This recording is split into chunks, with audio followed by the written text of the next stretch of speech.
Soy Carol Checa y mi formación es trabajo social y sexóloga y experta en estudios feministas y de género. Y bueno, llevo como amplia trayectoria en temas relacionados con temas de sexualidad, enfocado a diversidad funcional, diversidad sexual y sobre todo y enfocado al centro, enfocado a gente joven y adolescente.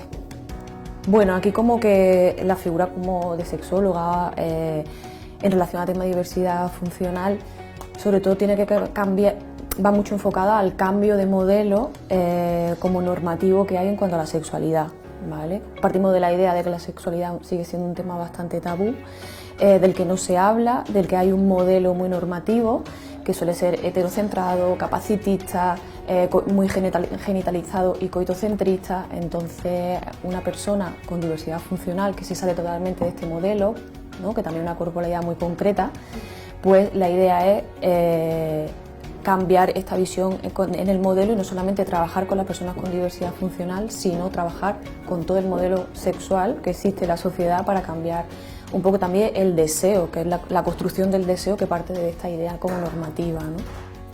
Claro, también cuando hablamos de diversidad funcional hablamos, pues eso, como su propio nombre indica, de tema de diversidad. Entonces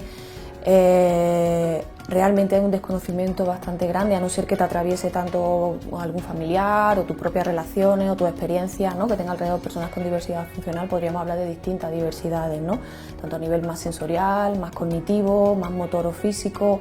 Entonces hablamos ¿no?, de algo que tiene que ver sobre todo con mucha invisibilización y mucho desconocimiento. Y si ya unes esta parte de invisibilización de personas con diversidad funcional y la invisibilización que hay de la sexualidad, pues al final, ¿no?, como que se junta un trabajo que realmente se piensa que las personas con diversidad funcional no tienen sexualidad, ¿no? Cuando no es real, ¿vale? Porque sí que es realmente un mito y que no es real. A eso, ¿no? Entonces como que de pronto se invisibiliza la sexualidad porque se piensa que las personas con diversidad funcional no tienen sexualidad, o incluso se llega a pensar también que la sexualidad, ¿no?, es como algo como algo como muy bestia, ¿no? Como que de pronto no pueden controlar esos impulsos, como algo incontrolable. Entonces como en sí es un mito y no, porque al final personas con diversidad funcional no reciben mucha información, entonces van un poco, ¿no?, a través de la propia experiencia, del desconocimiento de límites, de no saber muy bien cuál es espacio de intimidad y cuál es no, si hablamos, por ejemplo, más a nivel más cognitivo, ¿no? Pues la idea que se tiene es o que no tienen sexualidad o que de pronto tiene una sexualidad, ¿no?, así como muy, ¿no?, como muy incontrolable, ¿no?, y no es real. Sí, cuando hablamos de sexualidad y estamos hablando de un concepto que es igual para todas las personas. Aquí, ¿no?, la sexualidad está presente en todas las personas y en todas las etapas de la vida, desde que nacemos hasta que morimos. Lo que pasa es que en cada etapa y en cada persona la sexualidad se vive de manera muy diferente, ¿no? Tanto en la infancia existe la sexualidad, como en la vejez, como en la etapa más adulta, más joven. Por eso también desde este centro hacemos mucho hincapié en la etapa de la juventud, la adolescencia, porque también es una etapa vulnerable, y más cuando se une otra vulnerabilidad como puede ser la vivencia de una diversidad funcional, ¿no? Entonces, para nosotros es importante el poder visibilizar, ¿no?, como que las personas con diversidad funcional tienen sexualidad y crear un servicio específico para esto, pero la idea es que sea también un servicio como puntual a la hora de que esto es como, bueno, es que se da por hecho, pero no, es como todas las personas tenemos sexualidad, pero se les sigue negando, ¿no? Las personas con diversidad funcional tienen deseo sexual.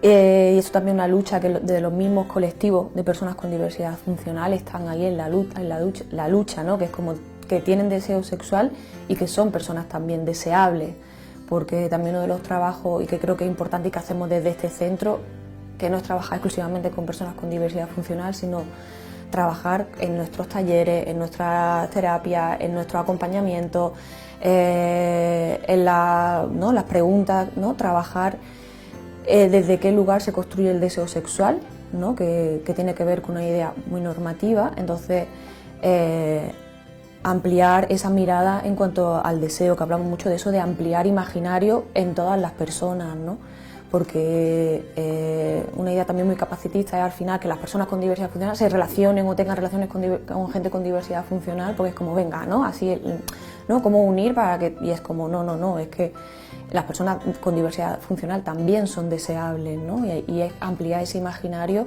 y que estén presentes, ¿no? en eso. Sobre todo para mí es mucho la escucha, ¿no? Y escuchar lo que las personas con diversidad funcional quieren, desean, piden, necesitan y que tienen la voz para hacerlo, ¿no? Yo aquí soy como ahora mismo como explicar mi experiencia, pero como sobre todo para mí es importante en proyectos como este, ¿no? Cuando unimos sexualidad y diversidad funcional, es que sean las personas con diversidad funcional las que hablen y que tengan los lugares, ¿no? Para ello, que muchas veces pues se les niega por esta idea también de la sexualidad. La metodología a la hora de trabajar con personas con diversidad funcional es lo mismo, igual que trabajamos en el modelo de este centro, que es un modelo enfocado a la biografía afectivo-sexual.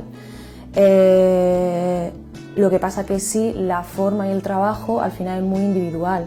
Es como si una persona que a nivel de comunicación pues necesita más tiempo para hablar, pues la metodología será establecernos más tiempo de trabajo o otra forma de la escucha, otra forma a la hora de establecer una comunicación o de un espacio, pero sí que teniendo siempre en cuenta esta idea, ¿no? De que esta mirada paternalista de la sexualidad está presente, entonces trabajar desde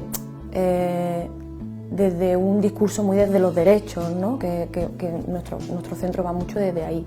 Cuando trabajamos con familias, igual que cuando trabajamos con cualquier persona que nos necesite, las familias siempre están presentes porque nuestro modelo también es un modelo integral. Sí que el trabajo con familias, con personas con diversidad funcional, se hace más presente porque también las mismas familias tienen menos herramientas, menos recursos a la hora de acceder, ¿no? Y con muchas más dudas. Entonces sí que se hace más presente en personas con diversidad funcional, pero el trabajo y la metodología es la misma. Pero aquí el trabajo más específico, depende de cada persona, sería pues reconocer que todas las personas tenemos derecho, y cuando hablamos de todas, son todas, tenemos derecho a la sexualidad. Que hay una falta de educación sexual, está clarísimo, no hay así a nivel legal nada que entre dentro de los mismos sistemas educativos, de la parte de las pedagogías, donde este tema, que es súper importante, no está presente. Siempre se deja a mano un poco de instituciones, ¿no? que valoren, ¿no? Como si quieren meter la educación sexual o no, o incluso para familias, ¿no? Como falta educación sexual. Ya partiendo de esa idea, sí que existe una educación sexual súper presente, porque vivimos una sociedad súper sexualizada, donde también incluye mucho silencio y los silencios educan. Entonces al final coloca la sexualidad en un lugar que sigue siendo como un lugar tabú, de donde no se habla. Si ahí metemos personas o colectivos más vulnerables, o colectivos que salen de esta norma, como ser personas con diversidad funcional, tema de diversidad sexual a nivel forma de identidad, orientación del deseo, pues esto se suma a que sigue habiendo como más falta de información por ahí. Entonces para mí es importante crear, ¿no? como más espacio o una lucha que vaya por ahí a que haya más lugares donde poder trabajar temas de sexualidad, y que no hay mucho o muy accesible.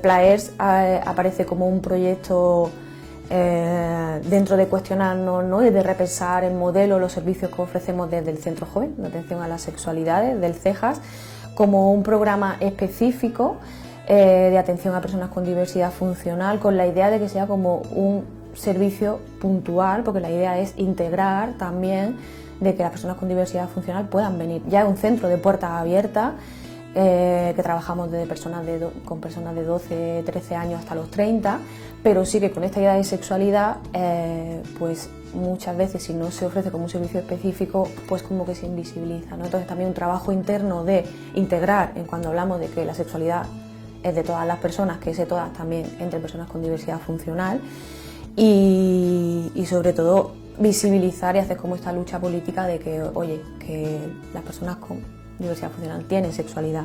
Entonces aparece el nombre de Plaers, ¿no? Y el logo, ¿no? que es así como distinto, como diverso, como que no cumple unos cánones normativos ni esto, sino que... Y también con la idea, que es también una de las filosofías de nuestro centro, de trabajar desde el enfoque positivo de la sexualidad, ¿no? Porque para nosotras es muy importante decir, oye, vale, tenemos nuestra biografía, partimos del modelo social que vivimos, ¿no? Pero que nuestro objetivo es desde el placer y desde una visión positiva de la sexualidad. Entonces, Plaers ofrece todos los servicios que se ofrecen en el centro, que son desde el acompañamiento más ginecológico sanitario, que tiene que ver con pruebas de ITS, con pruebas de embarazo, con pastillas de emergencia, pastillas postcoital, tiene que ver con revisiones ginecológicas, con acompañamiento, ¿no?, en esta parte más sanitaria, acompañamientos también posibles, interrupciones voluntarias del embarazo, de IVES, luego la parte más psicológica, que tiene que ver con un proyecto que se llama Caos Emocional, que también estaría dentro de ahí, con la parte más de información, asesoramiento en todas estas preguntas, cuestiones, ¿no?, incertidumbres que se tienen. Un poco eso, como todos los servicios de aquí, que se sepan que son accesibles a personas con diversidad funcional. En CEJA creemos en la diversidad sexual, afectiva y amorosa.